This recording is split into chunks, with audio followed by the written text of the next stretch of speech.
राजस्थान में विधानसभा चुनावों की तारीखों की घोषणा हो चुकी है। ऐसे में झालावाड़ जिले में आचार संहिता लगने के बाद से ही निर्वाचन विभाग पूरी तरह से सक्रिय हो गया है।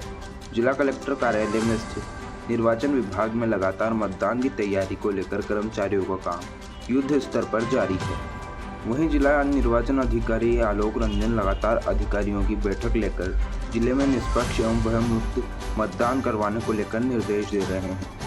इसी कड़ी में जिला कलेक्टर आलोक रंजन पत्रकारों से रूबरू हुए और आदर्श आचार संहिता को लेकर विस्तृत जानकारी दी। साथ ही सी विजिल ऐप को लेकर भी विस्तार से बताया। विधानसभा चुनाव को लेकर आचार संहिता प्रभावी हो गई है और जिले भर में इसकी पालना के लिए आपने निर्देश दिए। किस तरह की इसमें निर्देश होंगे और क्या नियमों की पालना आम जनता को, राजनीतिक दलों को?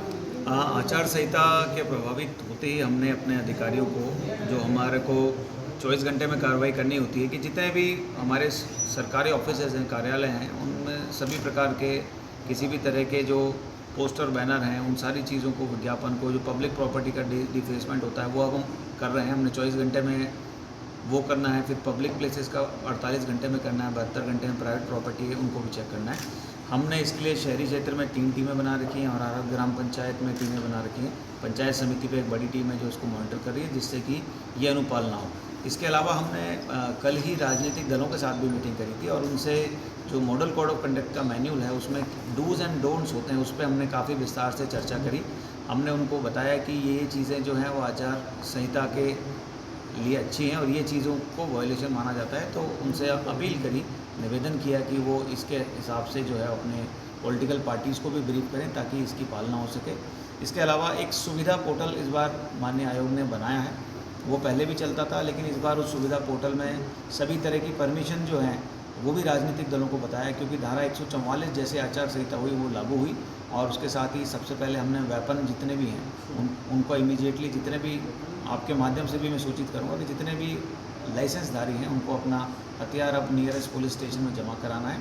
और ऐसे व्यक्ति जो किसी एग्जम्प्टेड कैटेगरी में आते हैं, जो विशेष रूप से सुरक्षा का काम कर रहे हैं, किसी भी हॉस्पिटल में, किसी संस्था के हैं वहाँ, या वो किसी बैंक में लगे हैं, तो वो उनको एक स्क्रीनिंग कमेटी है जो एसएचओ के माध्यम से एप्लीकेशन स्क्रीनिंग कमेटी के पास आएगी।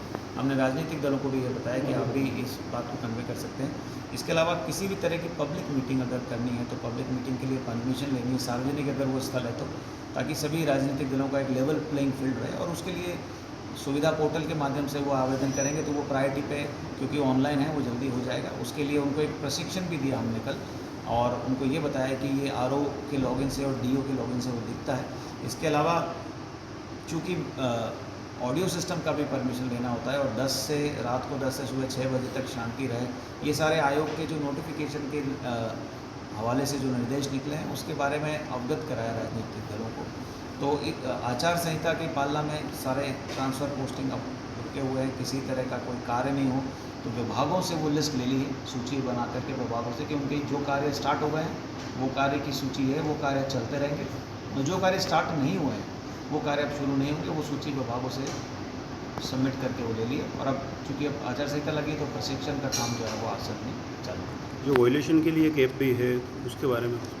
माननीय आयोग ने इस बार काफ़ी ई इंटरवेंशन की है और उनमें सबसे महत्वपूर्ण है सी विजिल ऐप। मैं आपके माध्यम से समस्त नागरिकों को, और वो चाहे वोटर किसी भी असेंबली सेगमेंट के हों, सी विजिल एक ऐप है जो कि एंड्रॉयड पर भी अवेलेबल है और iOS पे भी अवेलेबल है।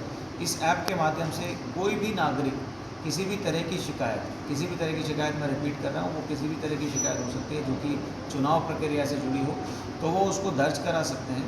इसके लिए बहुत सिंपल है, ऐप डाउनलोड करना है और ये OTP के आधार पर लॉगिन होता है और फिर वो 100 मिनट की अवधि में हमें उसका निस्तारण करना होता है। तो ये हमारे लिए भी चुनौती है कि हम उसको करें। इसके लिए हमने फ्लाइंग टीम बना दी। आचार संहिता के लागू होते ही फ्लाइंग स्क्वाड का गठन कर दिया है, जिसमें कि पुलिस की टीम है और मजिस्ट्रेट है।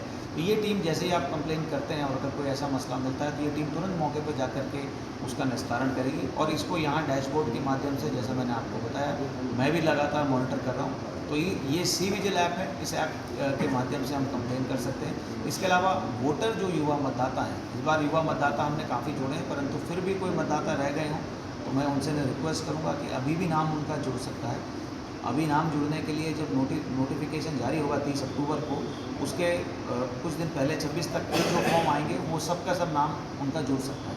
उसके लिए एक वोटर हेल्पलाइन ऐप है और वो भी एंड्रॉयड पे अवेलेबल है, उसको डाउनलोड कर सकते हैं। BLO साहब के पास जाने की ज़रूरत नहीं है, उसको डाउनलोड करें और वो BLO साहब के अकाउंट में अपने आप आ जाएगी, तो उसके बेसिस पे आपका नाम आप अभी भी जुड़वा सकते हैं। तो ये भी मैं अपील करना चाहूँगा, ये दोनों ऐप बहुत महत्वपूर्ण है जिनका हम उपयोग कर सकते हैं। Thank you.